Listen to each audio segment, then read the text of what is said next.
პრეზიდენტის ულტიმატუმი არალეგიტიმურ ხელისუფლებას სალომე ზურაბიშვილი ქართულ ოცნებას ერთკვირიან ვადას აძლევს და აცხადებს, რომ ახალი არჩევნების თარიღი 29 დეკემბრამდე უნდა დასახელდეს. სალომე ზურაბიშვილი მზადაა ოლიგარქ ბიძინა ივანიშვილს პირადად შეხვდეს ახალი არჩევნების დანიშვნის თაობაზე, რადგან სწორედ ახალი არჩევნებია ის ერთადერთი გზა, რაც ქვეყანას შექმნილი კრიზისიდან გამოიყვანს. განცხადება სალომე ზურაბიშვილმა გუშინ რუსთაველის გამზირზე გააკეთა პრეზიდენტმა 10,000-ობით მოქალაქეს მიმართა და ასევე დაანონსა, რომ დღეს ვრცელ საჯარო მიმართვას საკუთარი სასახლიდან გაავრცელებს, რაც გეგმავს პროდასავლური ოპოზიცია. დეა მამისეიშვილი გვერდდება თემის დეტალებით პირდაპირ ეთერში. სრულ კოორდინაციას საქართველოს პრეზიდენტთან და ამის თქმა გადაჭრით ნამდვილად შეიძლება, თუმცა მოდით დავიწყოთ სალომე ზურაბიშვილის ძალიან მნიშვნელოვანი სიტყვით და დროით, რომლის ათულაც უკვე დაწყებულია რუსი ოლიგარქისთვის ბიძინა ივანიშვილისთვის, იმის მიუხედავად, რომ ტექნიკური ხარვეზები ახლდა გუშინ საქართველოს პრეზიდენტის მიმართვას, სალომე ზურაბიშვილმა მაინც მკაფიოდ თქვა საკუთარი სიტყვა ქართულ ხალხთან, სხვათა შორის ძალიან ბევრი და ლეგიტიმური ეჭვი არსებობს იმასთან დაკავშირებით, რატომ იყო ტექნიკური ხარვეზები, რატომ დაიკარგა სიგნალი, მოგვიანებით როგორ აღმოჩნდა გადაჭრილი კაბელი, საიდანაც პრეზიდენტი მიმართავდა ხალხს, საუბარი არის მიკროფონზე, ასევე იქამდე ჩვენ ვნახეთ სცენის მომპარავი პოლიცია და ასევე მძღოლი თუ როგორ გააქრო პოლიციამ, რომელიც გზადაგზა ხდებოდა იმ ავტომობილებს, რითაც რკინის კონსტრუქციების მიტანა ხდებოდა პარლამენტთან. მოკლედ, გუშინ რუსული ოცნება იყო მოწოდების სიმაღლეზე, რომ ყველანაირად ჩაეშალა სალომე ზურაბიშვილის მიმართვა მომიტინგეებისთვის. ეს მისი არ გამოუვიდა, იმიტომ რომ მიკროფონი თუ მის გარეშე, ანუ ხმის გამაძლიერებლით, პრეზიდენტმა მაინც თქვა ის, რაც უნდოდა. და რაც შეეხება მთავარ გზავნილს, 29 დეკემბრამდე აქვს ვადა ბიძინა ივანიშვილს იმისთვის, რომ სალომე ზურაბიშვილთან მივიდეს ორბელიანების რეზიდენციაში, სადაც ერთადერთ საკითხზე გაიმართება მსჯელობა და არანაირ სხვა საკითხებზე. ეს ერთადერთი პრინციპული და მნიშვნელოვანი მოთხოვნა უკვე საზოგადოებისთვის ძალიან კარგად არის ცნობილი და მას ქვია ახალი არჩევნები, იმიტომ რომ არც ქვეყნის შიგნით და არც ქვეყნის გარეთ არავინ აღიარებს იმ სპეცოპერაციას, რომელსაც არჩევნების სახელწოდება დაარქვა ბიძინა ივანიშვილმა. ამიტომ 29 დეკემბრამდე ოლიგარქი უნდა მივიდეს სალომე ზურაბიშვილთან, რომ შეთანხმდეს თარიღი, არჩევნები როდის და რა ფორმატში ჩატარდება საქართველოში. ისეთი ტიპის არჩევნებზეა საუბარი, სადაც ყველას არჩევანის უფლება იქნება დაფიქსირებული. სალომე ზურაბიშვილი რასაკვირველია განაგრძობს საუბარს პარტნიორებთან, განაგრძობს საუბარს პროდასავლურ ოპოზიციასთან და პირველ რიგში რჩება ქართველი ხალხის ხმის გამხმოვანებელი. ამიტომ სალომე ზურაბიშვილი ამბობს, რომ ისევ გაგრძელდება კოორდინაცია, დღეს მნიშვნელოვანია, რომ უკვე უხარვეზოთ მოვისმენთ პრეზიდენტის სიტყვას და მის სათქმელს. მნიშვნელოვანი და ნიშანდობლივია ის, რომ მას შემდგომ, რაც ამ სიტყვით ხელის შეშლის მიუხედავად გამოვიდა საქართველოს პრეზიდენტი, არანაირი საპასუხო კომენტარი ჩვენ ჯერჯერობით ოლიგარქის გუნდიდან არ მოგვისმენია, როგორც ჩანს, ჯერ ბჭობენ, ვინ უნდა აიღოს საკუთარ თავზე პასუხი სპეცოპერაცია, ან რა პასუხი უნდა გასცენ. სხვათა შორის ეს პასუხი ძალიან ბევრ ამას განსაზღვრავს, იმიტომ რომ ახლა სალომე ზურაბიშვილთან ერთად ქართველი ხალხი ზუსტად არჩევნების საკითხზე რუსი ივანიშვილის გადაწყვეტილების მოლოდინშია. ეს არჩევნები როცა არ არის აღიარებული და როცა არის არალეგიტიმური, არაკონსტიტუციური ხელისუფლება, მაშინ ვართ ღრმა კრიზისში.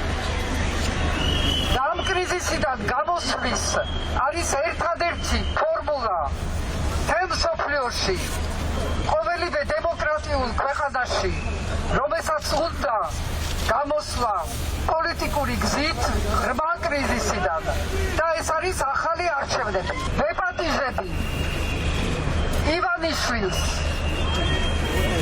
ვეპატიჟები მისი პარტიის კობახიძეს, პაპუაშვილს და კიდევ ვინც უნდა.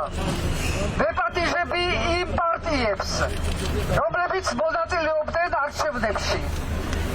და ვეპატიჟები იმ ორგანიზაციებს, რომლებიც აკვირდებოდნენ არჩევნებს. მოდით ორბელიანების სასახლეში მოვწანდით და მოვილაპარაკოთ. ოღონდ სალაპარაკო მხოლოდ ერთი არის. როდის და როგორ უნდა დავნიშნოთ არჩევნები. მოვიდეს ივანიშვილი, რადგან ის მართავს ყველაფერს და მე მზადა ვარ, რომ დავსხდეთ და მოვიფიქროთ, როგორ უნდა დაინიშნოს არჩევნები. ოღონდ რიცხვი არჩევნების დანიშნვის უნდა შეთანხმდეთ იყოს 29-მდე.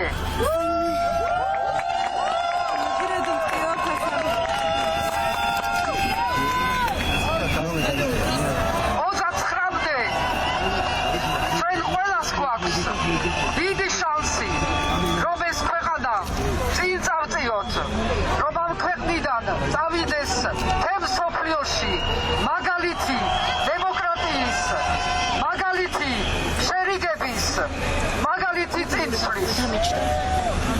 მე ველოდები პასუხს.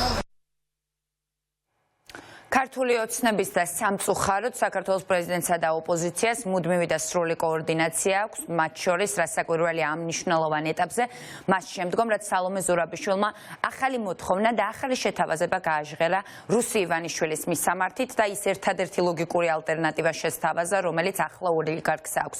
დარჩენილი პროდასავლური ოპოზიცია თანხმდება, რომ ახლა მთავარი სიტყვა უნდა თქვას საქართველოს პრეზიდენტმა, თუმცა ისინი გადადგამენ შესაბამის ნაბიჯს, უკვე საუბარია პოლიტიკურ ლიდერებზე, იმის საპასუხოდ თუ როგორი იქნება სალომე ზურაბიშვილის მიერ შერჩეული სტრატეგია, იწონებენ ახალი არჩევნების შეთავაზების იდეას, ასევე ბიძინა ივანიშვილის მისვლის პერსპექტივას სალომე ზურაბიშვილთან, თუმცა რუსი ოლიგარქი რამდენად მივა ორბელიანების რეზიდენციაში, რასაკვირველია აქ არსებობს ლეგიტიმური კითხვის ნიშნები, მაგრამ ფაქტია, რომ სხვა გზა და გამოსავალი არ აქვს ოლიგარქს დარჩენილი, იმიტომ რომ საქართველო დგას რუსთაველის გამზირზე, დგას 25 დღეა და ფაქტია, რომ არსად წასვლას არაპირებს იქამდე ვიდრე ორი პრინციპული მოთხოვნა არ იქნება დაკმაყოფილებული. როგორც უკვე გითხარით, კომუნიკაცია არსებობს, ამ კომუნიკაციის ფარგლებში თავდაპირველად უკვე დაელოდებიან რუსული ოცნებისგან პასუხს სალომე ზურაბიშვილთან ერთად პროდასავლური ოპოზიციური სპექტრის წარმომადგენლები, შემდგომ უკვე იქნება არაერთი აუდიენცია, არაერთი შეხვედრა და ჩვენ გავიგებთ გეგმების და ნაბიჯების შესახებ, თუმცა ოპოზიცია თანხმდება, რომ არც ერთი ნაბიჯით არ იქნება უკან დახევა, იმიტომ რომ ერთადერთი ვისაც უკან აქვს დასახევი, ეს არის რუსული ოცნება, რომელსაც არანაირი მხარდაჭერა და არც ძალაუფლება არ დარჩა, გარდა იმისა, რომ რუს ოლიგარქს აქვს განუზომელი ფული და მიტაცებული დროებით მიტაცებული ინსტიტუტები. ეს პროტესტი უნდა გაგრძელდეს. ყველა ეს ადამიანი, ვინც გამოდის თუნდაც ნახევარი საათით რუსთაველზე, აკეთებს ძალიან მნიშვნელოვან საქმეს. საბოლოო ჯამში ამ პროტესტით ჩვენ მივიღეთ იქამდე და საერთაშორისო მხარდაჭერით, რომ ამ ქვეყანაში დაინიშნება ახალი არჩევნები, ყველა პოლიტიკური გათავისუფლდება და ეს ქვეყანა დაუბრუნდება ევროინტეგრაციის გზას. ამ ქვეყანას ჯერ კიდევ აქვს შანსი, რომ უახლოეს რამდენიმე წელიწადში 2030 წლამდე ქვეყანა გახდეს ევროკავშირის სრულფასოვანი წევრი და ჩვენ გავიდეთ ერთხელ და სამუდამოდ სამშვიდობოს და საერთაშორისო დაუბრუნდეთ ქვეყანა, რომელსაც აღარ ექნება ის საფრთხეები, რა საფრთხეებშიც ჩვენმა თავებმა იცხოვრეს უკანასკნელი 30 წლის განმავლობაში. არჩევნების თარიღი რაც შეიძლება სწრაფად უნდა დაინიშნოს. ჩვენ მზად ვართ, რომ სწორედ ერთ-ერთი ლეგიტიმური ინსტიტუციის მეშვეობით მოხდეს უკვე შეთანხმება არჩევნების თარიღსა და კონკრეტულ პირობებზე და სწორედ პროტესტი, რომელიც არის უპრეცედენტო მასშტაბის და მადლობა მინდა უთხრა ყველა ადამიანს, ვინც ამ პროტესტში იღებს მონაწილეობას, ამის ცალსახა დადასტურება. კიდევ ერთხელ ხაზს უსვავ, რომ საერთაშორისო საზოგადოების გამოხმაურებაც ეურთო ოდირის დასკვნის შემდეგ ცალსახად ცხადყოფს, რომ ამ არჩევნებს ლეგიტიმურად არათუ მხოლოდ ჩვენ საქართველოს მოქალაქეები, არამედ საერთაშორისო მასშტაბით არავინ არ თulis. ივანიშვილის რუსული რეჟიმის ძალადობას გადაურჩა მხოლოდ და მხოლოდ ერთი ლეგიტიმური და დამოუკიდებელი სახელმწიფო ინსტიტუტი და ეს არის საქართველოს პრეზიდენტი სალომე ზურაბიშვილი და პრეზიდენტის ინსტიტუტი. ერთადერთი შანსი და შესაძლებლობა ახალი არჩევნების დანიშვნის არსებობს, რომ სწორედ ამ ლეგიტიმური ინსტიტუტიდან დაიწყოს გაცოცხლება დემოკრატიის და თავისუფლების ჩვენს ქვეყანაში. ჩვენ ვაგრძელებთ ბრძოლას და წინააღმდეგობას რუტინულს, როგორც დედაქალაქში, ასევე საქართველოს სხვადასხვა ქალაქებში. ეს წინააღმდეგობა იქნება მტკიცე და საქართველოს პრეზიდენტი და ინსტიტუტი სარგებლობს სრული მხარდაჭერით. სასწრაფოდ უნდა გათავისუფლდეს ყველა ის მძევალი, ის უკანონოდ დაკავებული ადამიანი, რომელიც მართლა მძევლად ყავს პერსონალურად ივანიშვილს აყვანილი, არაფრის გამო. ეს ერთი და მეორე, რაც შეიძლება სწრაფად უნდა ჩაინიშნოს ახალი არჩევნების თარიღი. ეს მოთხოვნები უბრალოდ პრეზიდენტის მხრიდან კიდევ ერთხელ გამეორდა, ხო? ანუ ეს არ არის რაღაცა ახალი. რაც შეეხება კონკრეტულად რაღაც კონკრეტული ვადის მიცემას, ნუ გუშინ იცით ტექნიკური ხარისხების გამო პრეზიდენტს არ დასცალდა, რომ ცოტა უფრო მეტი დეტალი ეთქვა ამასთან დაკავშირებით. ნუ ახლა ვადას დავაწესებთ თუ არ დავაწესებთ, ნებისმიერ შემთხვევაში მოთხოვნა არის ეს, რაც არის. პრეზიდენტის სრულ სიტყვას უხარვეზოდ დღეს მოვისმენთ, ის ორბელიანების რეზიდენციიდან გავრცელდება და ამ ჯერზე ნაკლებ სავარაუდოა ქართულ ოცნებას, ბუდიში რუსულ ოცნებას, ისევ იგივე პროვოკაცია გამოუვიდეს, რომელიც მაგალითად ჩვენ გუშინ ვნახეთ პირველი სკოლის მიმდებარე სცენასთან, საიდანაც სალომე ზურაბიშვილს უნდა ეთქვა ქართველი ხალხისთვის საკუთარი. სიტყვა საქართველოს პრეზიდენტი რჩება კოორდინაციაში ოპოზიციასთან, მაგრამ ახლა მნიშვნელოვანია რუსი ივანიშვილის პასუხი როგორი იქნება, ეს იქნება იგნორი, ეს იქნება უარი, თუ რა გადაწყვეტილებას მიიღებენ რუსულ გუნდში, რომელიც იბრალებს, რომ არის ხელისუფლება. ფაქტია, რომ კომენტარი იქნება, მაგრამ ვინ გააკეთებს კომენტარს და რა ტიპის კომენტარს, ამას ველოდებით ჩვენ, იმიტომ რომ რასაკვირველია, ინტერესი არის დიდი.